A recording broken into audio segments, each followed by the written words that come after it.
Okay, thanks for coming, everyone. And I'll just start with Northampton State Hospital. Like all roads to hell, this journey began with good intentions.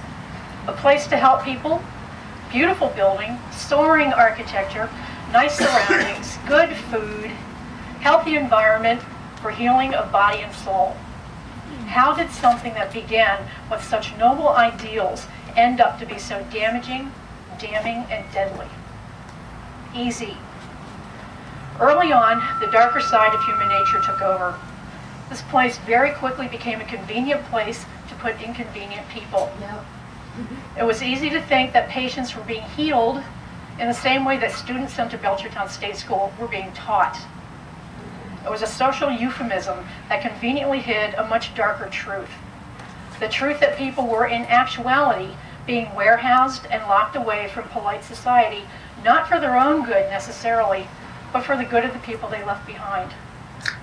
I'm sure that sometimes families and loved ones really thought that something good was going to happen. Maybe sometimes something really did. But overall, being institutionalized was a living death sentence. Even if you ever got out, you still had that scarlet letter emblazoned on your reputation and your soul. For myself, I will live with that stain for the rest of my life.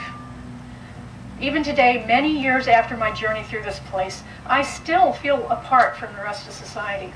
As active as I have been, as busy as I am, working full-time with a full life, I still have this little part of me that says I'm not part of society, really. For others who were here, I remember that just before the place closed for good, many staff people would say this patient or that patient would never make it on the outside. They would point to this or that behavior, shake their heads, and wonder how the world will ever be able to function without a place like Northampton State Hospital to send these people to. What they did not realize was that the hospital environment actually caused many of these behaviors.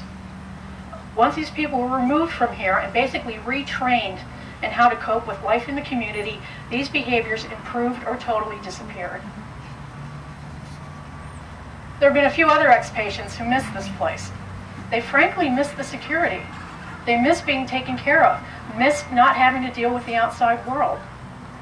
When I worked as a security guard up here after the closing, I would sometimes see friends of mine walking around the closed buildings actually missing it all, wistfully looking up at the windows of the memorial complex and wishing they had that security blanket back.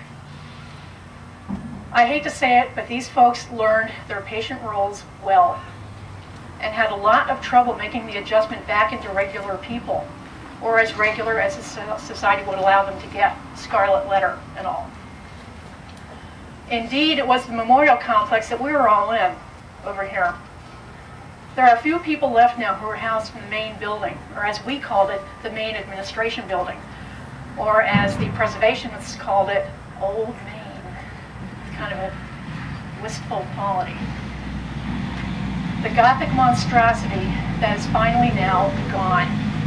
That building was put up in the phase where this was going to be a place of healing. By the time the 1900s came along, we were getting more realistic. The additions to the main building that came after it first opened were far more closer to the institutional norm. By the time I and my friends appeared, there were no illusions as to what this really was. The memorial complex was far more accurate in its architecture regarding the true meaning and purpose of Northampton State Hospital. A warehouse, a gulag, the end of the road. Our very own concentration camp right here in the Happy Valley. I remember sitting by the windows across the street, right over there, and looking out on Route 66 and the cars going by, wondering where each and every car was going, who was driving, what their lives were like, wondering if they had families, if they had a dog. It was the only escape I had. My reality was a grimy, smoke-filled day hall with nothing to do but endure ennui. When I was locked up in this building here, this building here, I had a really good view of the flagpoles out the windows.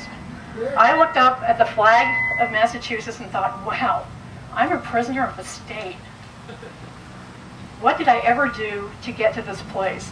What did I ever do to become a ward of the state? That flag was a nice little twist of a knife.